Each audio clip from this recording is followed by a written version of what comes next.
함께 나누실 말씀은 마가복음 3장 19절입니다. 마가복음 3장 19절 신약 57페이지에 있습니다. 제가 대표로 봉독하겠습니다. 또 가룟유다니 이는 예수를 판 자더라. 지금 우리는 예수님의 12제자에 대해서 같이 살펴보고 있는데요. 그 명단이 쭉 열거되고 있는 이 구조들 중에서 첫 주에는 16절 한 절을 가지고 베드로에 대해서 살펴봤고요. 또 그 다음 둘째 주에는 17절 말씀을 가지고 야고보와 요한에 대해서 살펴봤고요.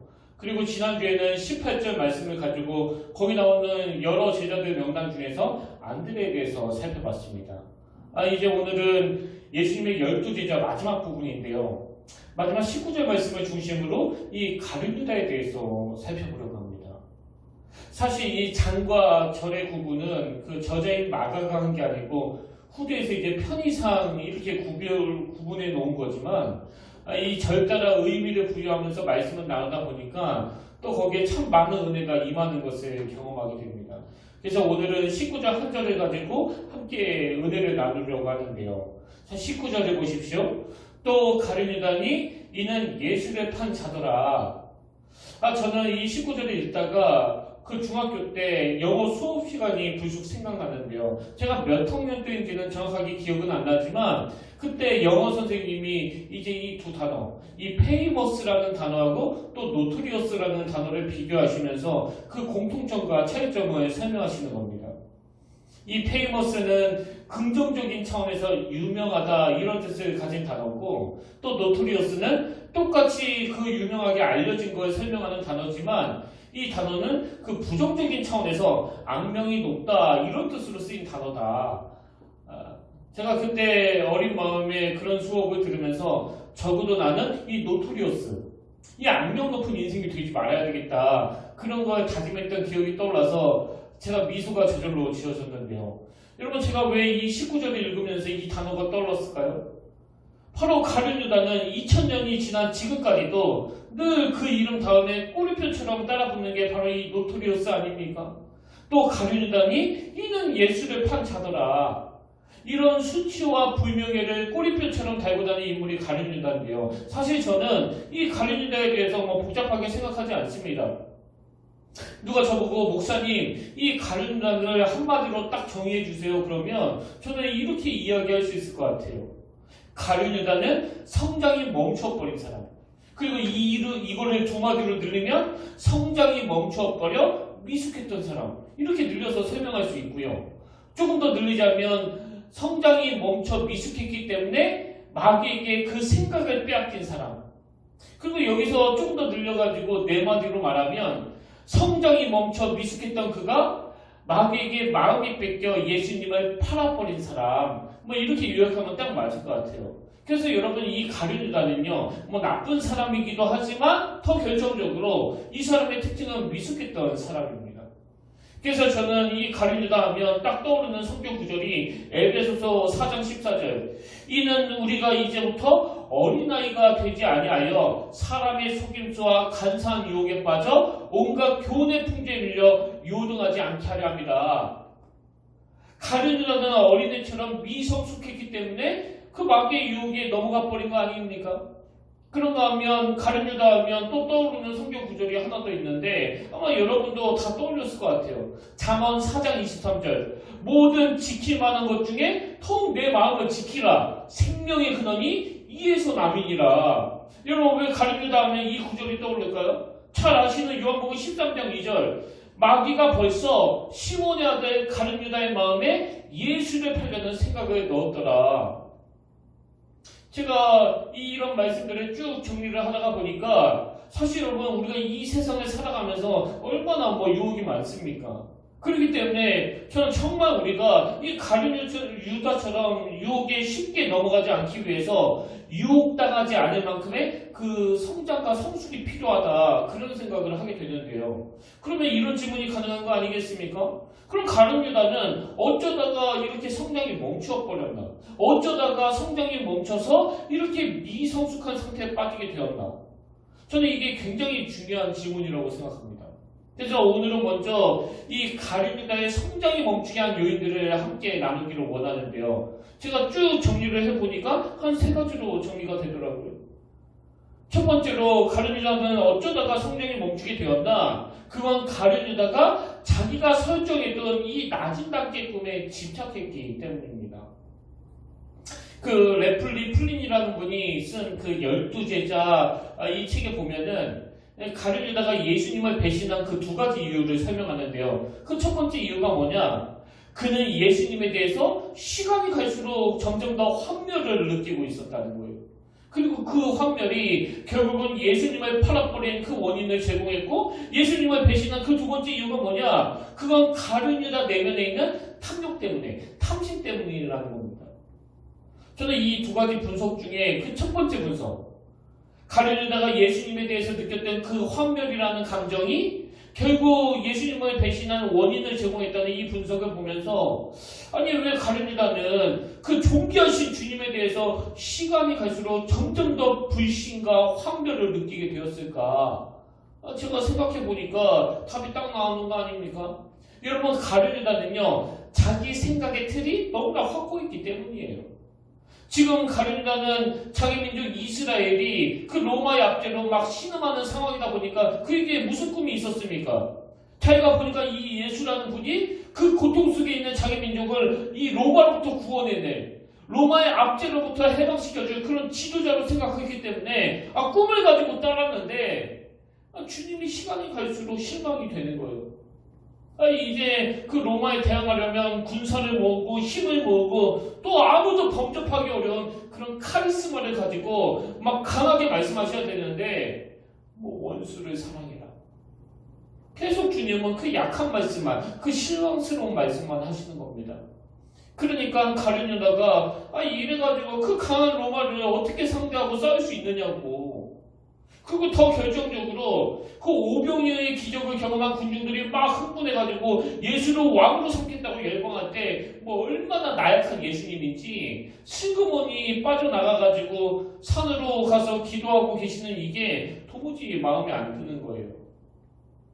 근데 여러분, 사실 이렇게 가룟유다의 성장을 멈추게 하는 이런 요인들이 오늘 예수 믿는다고 하는 너무나 많은 사람들에게도 보이는 거 아닙니까? 아니 어떻게 그 큰 그림을 그려나가시는, 하나님 나라를 꿈꾸시는 예수 그리스도를 가까이서 접하고 그분의 말씀을 듣고 그분이 행하시는 일을 목도했으면 자기 생각은 크신 주님께 맞춰야지, 그 좁디 좁은 생각에다가 자꾸 주님을 끼워 넣으려고 하니까 마음에 그 환멸밖에 나오지 않는 거거든요.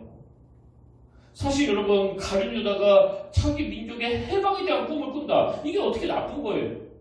근데 오늘 한국교회가 분열하는 게 다 여기서부터 시작되는 거 아닙니까?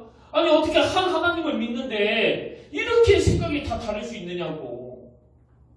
그래서 우리가 이 시야 조금의 문제를 심각하게 바라보지 않는다면 우리 모두는 다 예외 없이 이 가룟유다처럼 그 퍼즐 하나 들고 있으면서 큰 그림을 그려나가시는 예수님을 자꾸 놓치게 되는 겁니다. 그래서 여러분, 우리는 늘 이 하나님의 지침이요, 이사야 55장 8절 9절, 이는 내 생각이 너희의 생각과 다르며 내 길은 너희의 길과 다름이니라, 여호와의 말씀이니라. 이는 하늘이 땅보다 높음 같이 내 길은 너희의 길보다 높으며 내 생각은 너희의 생각보다 높음이니라. 우리가 이 사실을 인정하지 않으면 가룟유다가 걸어간 그 길을 따라갈 수밖에 없는 거 아닙니까? 그런가 하면 두 번째로, 가룟유다는 어쩌다가 성장이 멈추게 되었나? 그건 자기 약점 관리에 실패했기 때문이에요. 자, 이게 무슨 말씀이냐? 여러분, 제가 조금 전에 가룟유다가 예수님을 배신한 그 2번째 이유를 설명하면서 그가 가진 탐심, 그가 가진 탐욕 때문이었다, 그렇게 분석하지 않았습니까? 자, 요한복음 12장 5절 6절을 보십시오.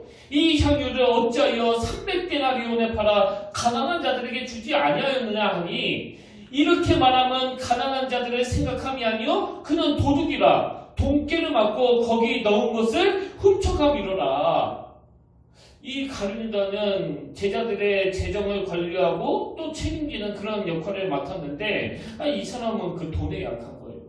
그래서 돈만 보면 이게 공금인지 사금인지 분간을 못하는 거 아닙니까?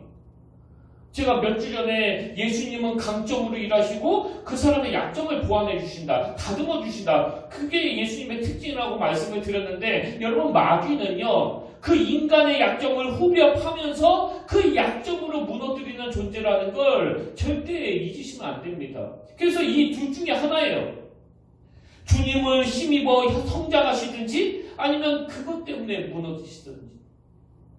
이 돈에 약한 가룟 유다를 한번 보십시오. 마태복음 26장 14절 15절입니다. 그때 열두 중에 하나인 가룟 유다라 하는 자가 대제사장들에게 가서 말하되 내가 예수를 너희에게 넘겨주리니 얼마나 주려느냐. 그 무슨 이상한 가룟 유다 역할론이라고, 가룟 유다가 배신했기 때문에 예수님이 우리를 위해서 십자가를 지실 수 있었던 것이다. 가룟 유다는 그저 자기 역할에 충실했을 뿐이다. 이런 황당한 이야기들을 하는데요. 여러분, 성경은 분명히 말합니다. 가룟 유다는 돈 때문에 예수님을 넘겨주는 짓을 한 것이다. 이게 저에게 참 두려운 마음을 가져다 주는 게요. 이건 베드로도 마찬가지 아닙니까? 그 사람의 약점을 무너뜨리는 도구로 쓴다는 이 사단의 방식이 베드로를 어떻게 공격합니까? 베드로는 깊이 생각하지 않고 뭐든지 자신 있게 막 큰 소리 뻥뻥 치지만 그것에 대해서 아무런 대비도 하지 않는 이런 허술한 면을 갖고 있는데, 사단은 정확하게 그것을 가지고 공격하잖아요. 베드로같이 의리 있는 사람한테는요, 돈으로 유혹 안 합니다. 마귀가 얼마나 고단수 전략가인데요. 여러분이 가지고 있는 그 약한 부분, 유혹당할 수 있는 그 연약한 부분을 그냥 방치하시면 그것 때문에 무너지는 거 아닙니까? 건강을 다치는 분 한번 보세요. 장기 중에 딱 한 군데가 무너지면 그것 때문에 건강을 다 잃는 거 아닙니까? 우리가 지난번에도 나눴지만 삼손도 마찬가지예요. 원리는 다 똑같습니다. 이 사람은 성경에 등장하면서부터 그 여자를 밝히잖아요. 이방인이고 뭐고 상관없이 그 치마만 두르면 정신을 못 차리는 거 아닙니까? 그리고 그걸 방치했더니 결국은 들릴라라는 여자로 말미암아 그냥 인생 전체가 무너지는, 두는 뽑히고 엄청난 비극을 경험하는 거 아닙니까? 여러분, 오늘 여러분에게는 어떤 약점이 있으세요? 모른 척 하시면 안 돼요. 제가 왜 제 설교를 듣는 저희 누나나 제 동기 목사님, 후배 목사님들이 목사님 오늘 설교를 제가 들어보니까 이 부분이 조금 그런데요. 그런 의견에 대해서 내가 왜 대환영을 하느냐고. 누가 지적하는 게 무슨 상관입니까? 그 지적이 유익하기만 하다면 그게 나의 살리는 도구가 되는 거 아닙니까? 근데 가룟 유다는 그 약점을 방치했기 때문에 그 성장이 멈추게 되었고, 그 약점으로 인해 결국 주님을 배반하는 그 치명적인 죄를 저지르게 되었다. 이게 가룟 유다의 성장을 멈추게 한 두 번째 분석이고요. 그런가 하면 세 번째 분석이 이렇습니다. 가룟 유다는 어쩌다가 성장이 멈추게 버렸나? 몸은 예수님을 따라다녔는지는 몰라도 가룟 유다는 예수님의 영향력 아래에 놓였던 사람이 아니에요. 저는 이게 모태신앙 같은 오래 예수 믿는 분들에게 무서운 경고를 준다고 생각합니다. 우리가 문화적으로 난 기독교인이에요. 그리고 우리가 늘 익숙한 대로 나는 주일날 예배 보러 와요. 그건 너무너무 귀하지만 가룟 유다의 문제가 뭡니까? 예수님이 그 생각을 돌이키도록, 주님이 가룟 유다 그 악한 짓을 저지르기 전에 얼마나 많은 경고를 주신데도 불구하고 가룟 유다는 그 말씀에 영향을 받지 않는 거예요. 김기영 목사님이 가룟 유다 딜레마 이런 제목의 책을 썼는데요. 제가 그 책에서 굉장히 흥미롭게 본 내용이 가룟 유다는요, 예수님에 대한 호칭의 문제가 있었다는 거예요. 자, 마태복음 26장 22절입니다. 그들이 몹시 근심하여 각각 여짜오되 주여 나는 아니지요. 지금 이 상황이 어떤 상황인가 하냐면, 여기 나오는 그들은 예수님의 제자들이거든요. 바로 그 앞에 예수님이 모든 제자들을 모아놓고 아주 깜짝 놀랄 청천벽력 같은 말씀을 하시는 거예요. 너희 중에 나를 팔 자가 있을 것이다. 그랬더니 모든 제자들이 막 놀라가지고 저는 아니죠. 저는 아닌데요. 이렇게 이야기하는 분위기예요. 근데 여기 보니까 제자들이 예수님을 어떻게 부르느냐? 주여! 주여! 나는 아니지요. 지금 주님이라고 부르거든요. 근데 유독 가룟 유다만, 자 15절을 보십시오. 예수를 파는 유다가 대답하여 이르되 랍비여, 랍비여, 나는 아니지요. 그리고 가룟 유다는 예수님을 팔아버리는 그 현장에서도 같은 호칭을 씁니다. 49절, 곧 예수께 나와 랍비여, 안녕하시옵니까? 여러분 이 차이를 아시겠습니까? 가룟 유다는요, 예수님을 주님으로 섬긴 게 아니라 학식 높은 선생으로 섬겼다는 거예요. 그럼 이게 왜 중요한 문제가 되느냐? 자, 빌립보서 2장 9절부터 11절입니다. 이러므로 하나님이 그를 지극히 높여 모든 이름 위에 뛰어난 이름을 주사 하늘에 있는 자들과 땅에 있는 자들과 땅 아래에 있는 자들로 모든 무릎을 예수의 이름에 꿇게 하시고, 그 다음 보세요. 모든 입으로 예수 그리스도를 주라 시인하여. 여기 나오는 주라 시인하여, 이건 한마디로 말하면 그리스도의 주재권, 영어로 말하면 로드십을 말하는 거예요. 로드십을. 이게 뭘 의미할까요? 우리가 예수님을 주님이라고 부르는 그 고백 속에는 그분의 주재권을 인정한다는 그 신앙 고백이 담겨있는 표현이라는 겁니다. 여러분 아시겠죠? 여러분이 기도하면서 묵상하면서 주님이라고 고백할 때마다 항상 이 생각을 하셔야 돼요. 내가 예수 그리스도를 주님이라고 부르는 그 고백 속에는 예수 그리스도가 내 인생의 주인이 되시며 내 전 인격과 내 전 세계를 그분께 맡겨드리겠다는 이 의지가 내포되어 있는 게 주님이라는 고백에 담겨있는 겁니다. 근데 가룟 유다는 예수님을 자기 인생의 주인이 아니라 랍비. 제가 참 두려운 건요, 오늘 교회를 다니시는 분들이 이렇게 딱 두 종류로 나누어진다는 거예요. 예수 그리스도를 주님으로 모시는 분이 계시고요, 예수 그리스도를 선생으로 모시는 분이 계세요. 그리고 또 4대 성인 중에 한 분이 아니냐, 그분 훌륭한 분이지, 사랑이 많으신 분이지. 여러분 아무리 오래 교회를 다녔어도 예수 그리스도가 내 인생을 주관하시고 주인 되시는 이 로드십, 이 예수님의 주권을 인정하지 않는 신앙생활은 성장은 없습니다. 저는 여러분들이 기왕의 교회를 다니시고 기왕의 교회에 와서 예배를 드리시는데 예수 그리스도가 여러분 인생의 주인이 되시기를 바랍니다. 이렇게 세 가지 이유 때문에 가룟 유다는 성령이 멈춰버렸는데요. 여러분 제가 오늘 말씀을 이렇게 시작하는 이유는 가룟 유다는 성령이 멈춰버렸기 때문에 마귀의 유혹에 넘어갈 수밖에 없었고 예수님을 팔아버리게 된 것이다. 그래서 우리가 아이고 그 사람 참 나쁜 사람이네, 그 사람 참 부실한 사람이네, 그러려고 이 말씀을 보는 게 아니고요. 우리가 지금 가룟 유다에 대해서 살펴보고자 하는 건 우리 안에도 이 가룟 유다에게 있었던 요소들, 이 가룟 유다의 본성이 자리 잡고 있기 때문이에요. 저는 이 세 가지를 분석하면서 정말 섬뜩한 게 제가 이 세 가지를 다 가지고 있거든요. 제 안에 이 세 가지 요소가 다 있기 때문에 이 가룟 유다를 분석하는 것으로 끝내지 않고 오늘 말씀에서 진짜 중요한 건 지금부터예요. 그럼 어떻게 하면 이런 죄성을 가진 우리가 가룟 유다가 걸어간 그 비참한 길을 피할 수 있을까? 그 대안을 제가 두 단계로 정리해 드리려고 하는데요. 그 첫 번째 단계가 뭐냐? 회개입니다. 회개. 이 회개를 통한 주님과의 관계 회복이 필요하다는 거예요. 제가 계속 강조하지만 가룟 유다는 용서받지 못할 악한 짓을 해서 망한 게 아니고요. 가룟 유다는 그 삶 자체가 주님과 상관없는 사람이었기 때문에 망한 케이스예요. 제가 조금 전에 말씀드렸잖아요.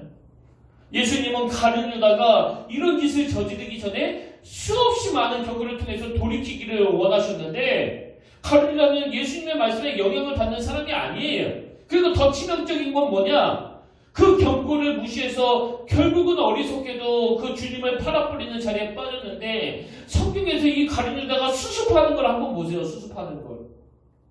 양심은 있었다는 거 아닙니까? 양심은. 스승을 이렇게 팔아버리면 안 된다는 거. 그래서 아주 양심적으로 자살했다고 나와 있지만 여러분 여기에 가룟 유다의 정체성이 나타나는 거예요. 언뜻 보기에는 가룟 유다가 굉장히 후회하고 또 양심적으로 처리한 것 같지만 주님의 기준으로 보면 얘는 끝까지 지 하고 싶은 대로 하고 끝내는구나. 그거 아닙니까?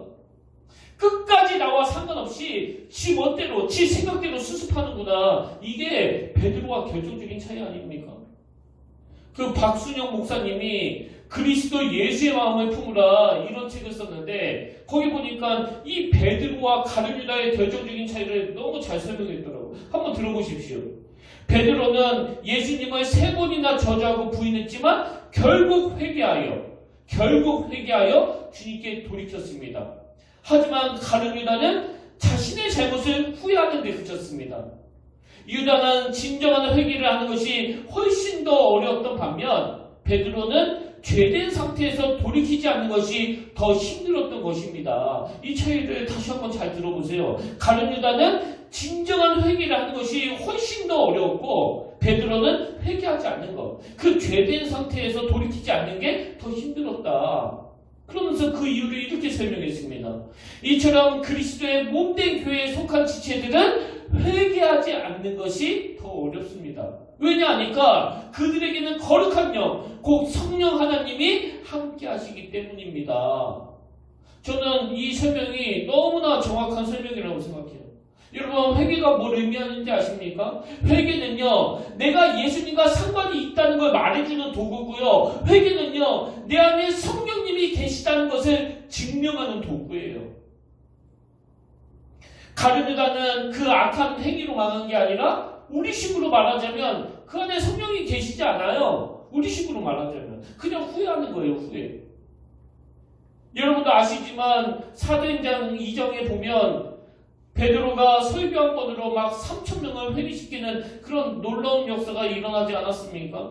그래서 베드로의 설교를 들은 그 수많은 사람들이 막 고통하면서 사도행전 2장 37절 그들이 이 말을 듣고 마음에 찔려 베드로와 다른 사도들에게 물어 이르되 형제들아 우리가 어찌할꼬.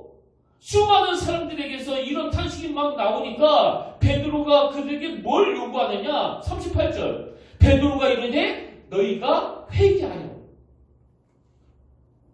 여러분, 왜 베드로는 말씀을 듣고 마음에 찔려하는 사람들을 향하여 회개를 촉구합니까? 왜 그런 거예요? 회개는 하나님의 사람이 되는, 하나님과 관계를 맺는 첫 관문이기 때문에 그런 거거든요. 그래서 여러분, 회개는요, 이제 내가 하나님의 영향력 아래로 들어가겠습니다. 이 고백을 하는 행위예요. 그래서 로이드 존슨 목사님이 그 회개라는 책을 저술했는데 그 책에서 강조하는 게 뭐냐? 회개할 때 반드시 밟아야 되는 단계가 있는데 그 회개의 첫 단계는 죄에 대한 자각. 다시 말해서 이 인간의 죄성을 자각하고 그것을 고백하는 것. 이게 회개의 첫 단계예요. 그럼 맨 마지막 단계가 뭐냐? 자신의 본성이 날 때부터 악한 것임을 깨닫고 인식하는 것. 그래서 그 다윗이 악한 짓을 저지르고는 회개하면서 시편 51편 5절 내가 죄악 중에서 출생하였으며 어머니가 죄 중에서 나는 잉태하였나이다. 이렇게 처절하게 무기력한 상태에 있는 자기 자신을 자극하게 되는 것. 이게 회개라는 겁니다. 저는 이것과 관련해서 여러분이 다 아시는 사건, 그 16개월 입양아 정인이를 학대한 혐의로 그래서 모든 국민들을 분노하게 만든 사건이 있었는데요. 그 양아버지가 법원에다 제출한 그 반성문과 관련된 기사예요. 그 어린아이가 죽었잖아요. 그래서 평생을 속지 않은 마음으로 살겠다는 요지로 그 반성문을 법원에다 제출했는데 거기 나오는 한 문장이 너무나 제 눈길을 머물게 했습니다. 이분이 이런 이야기를 했어요. 그 정인이라는 애가 죽고 난 다음에 자기가 그 사건을 돌아보면서 철저하게 깨달은 게 하나 있는데 이런 고백을 했습니다. 주변에서 그토록 잘 보였던 이상한 점들을 나는 왜 대수롭지 않게 생각했었는지 자괴감이 든다. 아니, 모든 사람에게는 다 보이는데, 그리고 또 그렇게 하면 안 된다고 막 조언도 하고 충고도 했는데 왜 나는 그게 보이지 않았는지. 저는 그때 그 글을 보면서 두려움이 느껴졌어요. 왜? 우리 모두는 다 그 상황이 주어지면 우리 모두는 다 그럴 수 있는 개연성이 있는 인생 아닙니까? 그래서 회개가 뭐라고요? 언제든지 이런 무기력한 상태에 빠질 수 있는 이 연약한 내 상태를 자각하는 것. 그래서 주님을 의지하고 주님에게로 다가가는 것, 이게 회개라니까요. 그런가 하면 저는 이것과 관련해서 그 우화 하나가 저에게 늘 경종이 되는 걸 느끼는데요. 전갈과 개구리 우화예요. 그래서 뭐 어떤 사람은 이게 이소부화다 그러는 분이 계시고, 또 어떤 사람은 이건 작자 미상이다 이렇게 말하기도 하는데, 뭐 누가 말했는지는 중요하지 않아요. 이제 이 전갈이 그 강을 건너야 되는데 수영을 잘 못하니까 그 헤엄을 잘하는 이 개구리한테 부탁을 한 겁니다. 나 좀 업어줘. 네 등에 타서 이 강을 건너고 싶다. 그랬더니 개구리가 막 질색을 하는 거죠. 그러면 네가 가지고 있는 그 독침으로 나 쏠 거잖아. 그 위험한 짓을 내가 왜 해야 돼? 그랬더니 전갈이 참 논리적으로 설득해요. 아니, 너 한번 생각을 해봐라. 지금 강을 건넜는데 내가 독침을 쓰면 뭐 너만 죽냐? 나도 물에 빠져 죽는 거 아니냐? 근데 그런 바보 같은 짓을 왜 하겠느냐고. 근데 그 말에 이 개구리가 확 넘어간 거예요. 듣고 보니까 또 그러네. 그래서 타라. 그래서 이제 전갈을 태우고 강을 한참 건넜는데요. 뭔가 뜨끈뜨끈해지더니 막 마비가 오더니 이게 독침을 쓴 거예요, 이게. 그래서 결과 둘 다 죽었습니다. 이 개구리가 죽어가면서 너무 분노에 차가지고 이렇게 소리를 지른 겁니다. 도대체 왜 이런 짓을 했느냐고, 왜 날 찔러서 둘 다 죽게 만드는 거냐고. 그랬더니요, 전갈이 죽어가면서 던진 그 한마디가 저에게 뼈에 새기는 경고예요. 왜 날 찔러가지고 둘 다 죽게 만드는 거냐고. 그랬더니 이 전갈이 하는 말이, 어쩌겠니? 그게 내 본능인 걸. 강 건너기 전까지는 굳게 마음 먹었죠. 절대로 안 쏘겠다. 그리고 전갈은 알았습니다. 내가 쏘게 되면 나도 죽게 된다는 걸. 근데 전갈은 뭘 몰랐습니까? 그 본능을 통제할 힘이 자기에게 없다는 걸 몰랐던 거 아닙니까? 그래서 어쩌겠니? 이게 내 본능인 걸. 그래서 저는 청소년 사역할 때 그 자매들한테 항상 이런 말을 여러 번 했습니다. 세상에서 제일 믿을 수 없는 말. 오빠 믿지? 이 말에 참 가슴 아픈 상처를 간직하게 된 여성들이 뭐 유사 이래로 얼마나 많았겠습니까? 여러분, 그 오빠는요, 그 말 할 때까지만 해도 그 말이 진실이었을 거예요. 그리고 그거 사기치려고 한 말 아닙니다. 근데 오빠 믿지? 그래 놓고 결과로 어쩌겠니? 이게 내 본능인데. 이게 인간 아닙니까? 그 사춘기들이 부모님한테 자주 하는 말이, 저 좀 믿어주시면 안 돼요? 당연히 믿어야죠. 자녀인데. 근데 여러분, 그 자녀들은요, 지금 자기 자신을 모르고 있다는 걸 방치하면 안 되는 거예요. 로이드 존슨 목사님이 뭘 강조하는 겁니까? 회개의 첫 단계는 바로 이런 자기가 지닌 본성, 날 때부터 죄에 대해서 무기력하게 짝이 없는 자기 자신을 인식하는 거. 그래서 철저하게 예수 그리스도만을 의지하여 사는 삶을 결단하는 거. 이게 회개라니까요. 그래서 제가 회개를 통한 주님과의 관계 회복, 그렇게 표현한 거 아닙니까? 그래서 여러분, 로마서 7장 24절에서 사도 바울이, 오라 나는 공고한 사람이로다. 이 사망의 몸에서 누가 나를 건져내랴. 사도 바울에게 이 처절한 자기 고백이 있었기 때문에 로마서 8장의 그 주옥 같은 그리스도 은혜에 대한 감격이 선포될 수 있는 거 아닙니까? 저는 저와 여러분 내면에 주님과의 관계 회복 차원에서의 회개 역사가 일어나게 되시기를 바랍니다. 그런가 하면 그렇게 회개를 통한 주님과의 관계가 회복이 되었다면 거기에만 머물면 안 되고요. 두 번째 단계로 건너가셔야 돼요. 두 번째 단계가 뭐냐? 주님의 영향력 아래 변화와 성장을 이루어 가야 된다는 거예요. 제가 아까 에베소서 4장 14절에 인용해 드렸는데, 여러분 사실 이 말씀은요 15절까지 읽어야 되는 말씀이거든요. 자, 14절부터 다시 보십시오. 이는 우리가 이제부터 어린아이가 되지 아니하여 사람의 속임수와 간사한 유혹에 빠져 온갖 교훈의 풍조에 밀려 요동하지 않게 하려 함이라. 그러기 위하여 15절 오직 사랑 안에서 참된 것을 하여 범사에 그에게까지 잘할지라. 우리의 사명 그에게까지 잘할지라예요. 머리 대신 예수 그리스도. 여러분, 모든 생명체는요 자랑으로 증명하는 거예요. 자랑으로. 근데 성장이 없다? 그건 100% 죽은 겁니다. 지난주 월요일에 대전에 있는 도서관에서 제가 처음 그 교육전도사로 사역했었을 때 참 저를 잘 따랐던 제자 하나를 만났는데요. 그때 당시로 이 친구가 중학교 3학년이었습니다. 그래서 그때는 제가 교회 안에 있는 그 숙소에서 있었기 때문에 날마다 제 숙소를 찾아와서 밤 늦게까지 큐티도 하고 신앙적인 대화도 나누고 또 진로 상담도 하고 그랬거든요. 근데 그 중학교 남자아이가 지금 서울에 있는 큰 교회에서 수련목 과정을 밟고 있다는 거예요. 목회자가 된 거예요. 그래서 너무나 반가운 마음에 그 카페에 가서 한참 대화를 나누는데요.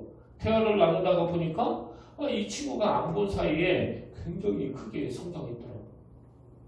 그 청출어람. 저는 그게 이론인 줄만 알았는데요. 지난주에 제가 깨달은 겁니다. 그 스승을 능가하는 그 성장하는 제자가 그 스승에게 정말 기쁨이 될 수 있다는 거. 저는 너무나 기쁜 거예요. 그리고는 제가 그 친구와 헤어지고 나서 그럼 스승에게 참 슬픈 게 뭘까를 생각해 보니까 여러분 답이 딱 나오는 거 아닙니까? 스승에게 제일 슬픈 건 아무리 애를 써도 성장이 없는 제자. 여러분, 예수님이요 가룟 유다를 향해 되게 슬프셨을 것 같아요. 성장이 멈춘 제자. 우리가 무슨 악한 짓을 해서 주님을 참 슬프게도 하지만 성장이 없는 그 상태가 주님을 슬프게 한다는 걸 여러분 아셔야 됩니다. 그런가 하면 저는 이 가룟 유다를 보면서 또 한 가지 배운 게 있는데요. 이 가룟 유다를 보니까 성장이 멈춘 사람에게는 특징이 하나 있더라는 거예요. 그게 뭐냐? 감탄을 잃어버리는 거예요. 감탄을. 경이로움을 잃어버리는 겁니다. 그럼 제가 이걸 어디서 깨달았냐? 요한복음 12장에 보면 마리아가 그 주님의 은혜에 너무나 감격해서 그 옥합을 깨뜨려 자기의 머리카락으로 그 예수님의 발에 닦는 그런 장면이 나오는데요. 여러분, 그 분위기를 한번 상상해 보십시오. 어떻겠습니까? 그 내용이 요한복음 12장 3절에 나오거든요. 마리아는 지극히 비싼 향유 곧 순전한 나드 한 근을 가져다가 예수의 발에 붓고 자기 머리털로 그의 발에 닦으니 향유 냄새가 집에 가득하더라. 이 벅찬 감격을 지켜보고 있는 게 가룟 유다거든요. 근데 이런 분위기를 깨는 그 가룟 유다의 한마디, 바로 그다음 5절을 보십시오. 이 향유를 어찌하여 300데나리온에 팔아 가난한 자들에게 주지 아니하였느냐. 지금 성경은 그 물질에 약한 가룟 유다가 자기 어떤 음흉한 본능을 드러낸 거라고 말하지만 저는 다른 건 다 차치하더라도요. 이 감격을 잃어버린 인생. 지금 그 여인이 얼마나 감격했으면 자기의 모든 에너지를 사용하면서 눈물로 감사를 표현하는 그 자리에서 이 어떻게 보면 꼭 무슨 AI 컴퓨터 같아요. 그 냉정한 인간. 저는 예수 잘 믿는다고 하는 사람들 중에서 이렇게 감정을 잃어버린 분들을 가끔씩 봐요. 그럼 마음이 굉장히 아픕니다. 여러분, 오늘 성장하고 계세요? 이 말을 다른 말로 하면 여러분은 주님께서 주신 그 은혜에 대한 감탄, 그 경이로움이 있으세요? 혹시 그 경이로움을 다 잃어버린 거 아닙니까? 이렇게 가룟유다처럼 딱딱 바른 소리만 하고 책 잡히지 않을 말들만 따박따박 잘하는데 그 감탄을 잃어버린 인생이라면 그 인생은 참 불행한 인생이에요. 그동안에는 제가 아버지 그 항암 때문에 막 서울 왔다 갔다 하고 또 연말이라 이제 지방일 때문에 도무지 그 시간 내기가 어려웠는데요. 지난주 모처럼 시간이 나서 제가 그 도서관에 들린 김에 어릴 때 다녔던 학교도 가보고 살던 동네도 가보고 또 자주 이용하던 그 문방구도 가보고 그랬는데요. 오래간만에 가서 보니까 내 마음이 너무나 좋더라고요.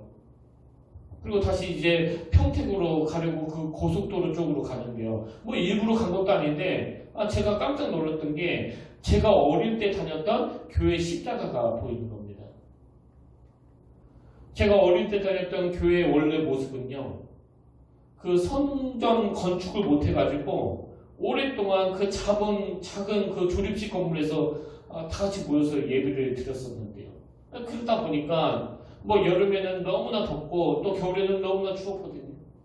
그리고 그 교회 안에 가난한 분들이 참 많았고 또 아픈 분들도 참 많았고 그 중에서 저는 뭐 별로 희망도 없고 꿈도 없고 그저 뭐 평범하게 짝이 없었는데 그날 제가 차 안에서 너무너무 감탄이 일어나는 게 저 가난한 어린 시절에 또 꿈도 없던 나를 생각하면 이후에 내가 주님을 인격적으로 만나서 내가 걸어간 이 길 자체가 정말 기적이다, 기적. 사실 내 삶에서 이 홍해가 뭐 12번도 갈라졌거든요. 운전하고 가는데 그동안 하나님이 내 삶에서 행하신 그 역사들이 막 생각이 나면서 마음에 감격이 일어나는 겁니다. 너무 감사한 거예요. 아무런 꿈도 없이 자라던 별 희망도 없어 보이던 초등학교 6년, 고등학교, 중학교 6년, 총 12년 담임선생님에게 단 한 번도 주목받아본 적이 없는 참 미미한 모습으로 그 교회를 다녔던 어린 김우수라는 사람을 주님의 손으로 꽉 붙잡아 주셔서 갈수록 더 기쁘고 갈수록 더 윤택한 인생으로 만들어주신 그 은혜에 대한 감탄이 너무너무 기쁘게 몰려오는 겁니다. 그래서 제가 마지막으로 그 고수들을 접어두면서 내가 여기 또 와야 되겠다. 아니 꼭 와야 되겠다. 오늘 결론을 이렇게 맺기를 원합니다. 여러분, 저는 여러분이 이렇게 유혹이 많은 세상에서 유혹당하지 않을 만큼의 성장이 계속되었으면 좋겠습니다. 그 성장이 되고 있다는 증거 중에 하나가 내게 해주신 일들에 대한 감탄이에요. 여러분, 오늘 이 가룟 유다를 한번 머릿속으로 상상해 보세요. 세상에 예수 그리스도로 말미암아 그 죽은 나사로, 그 죽은 생명이 살아나는 그 현장에서도 자기랑 생각이 다르다는 것 때문에 그 냉랭하게 바라보고 있는 그 모습을 우리가 상상할 수 있는 거 아닙니까? 여러분, 오병이어의 기적을 통해서 수많은 사람들을 먹이는 그 놀라운 현장에서도 그 감탄, 그 경이로움이 생겨나지 않는 인생이라면, 그리고 밤새 풍랑으로 고생하던 그 제자들에게 주님이 찾아오셔서 말씀으로 그 풍랑을 잠잠케 하시는 그 놀라운 역사를 우리가 감탄으로 보지 못한다면 여러분, 이건 비극 아닙니까? 오늘 여러분 안에 이 감탄이 있습니까? 뭐 가룟유다처럼 이건 이래서 문제고 저건 저래서 문제고 막 분석은 잘 하시는데 그 감탄을 잃어버렸다. 그건 성장이 멈춰있다는 뜻이에요. 그래서 저는 오늘 말씀을 결론으로 이 찬양을 드리길 원하는데요. 찬송가 527장. 저는 특히 여기 나오는 이 3절 가사예요. 어서 돌아오, 어서 돌아만 오. 채찍 맞아 아파도 주님의 손으로 때리시고 어루만져 위로해 주시는, 저는 이 가사가 너무너무 눈물나게 좋아요. 여러분, 우리가 범죄함으로 징계를 받잖아요. 그래서 아프잖아요. 그건 주님이 나를 사랑하신다는 뜻이에요. 때리시고 또 어루만져 위로해 주셔서 그 하나님의 넓은 품으로 인도해 주시는 우리 주님. 여기에 순종한 사람이 베드로고 여기에 불순종하고 멋대로 인생을 마무리한 사람이 가룟 유다입니다. 베드로와 가룟 유다가 참 허물이 많다는 그 공통점이 있다고 할지라도 저는 저와 여러분들이 이 주님의 부르심에 참 귀를 열고 그 말씀에 반응했던 베드로의 길을 걸어가시기를 바랍니다. 우리 함께 사모하면서 이 찬양 같이 불러보기를 원합니다.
하나님 아버지, 가룟유다를 묵상하고 살펴보는 동안에 마음이 참 아팠습니다.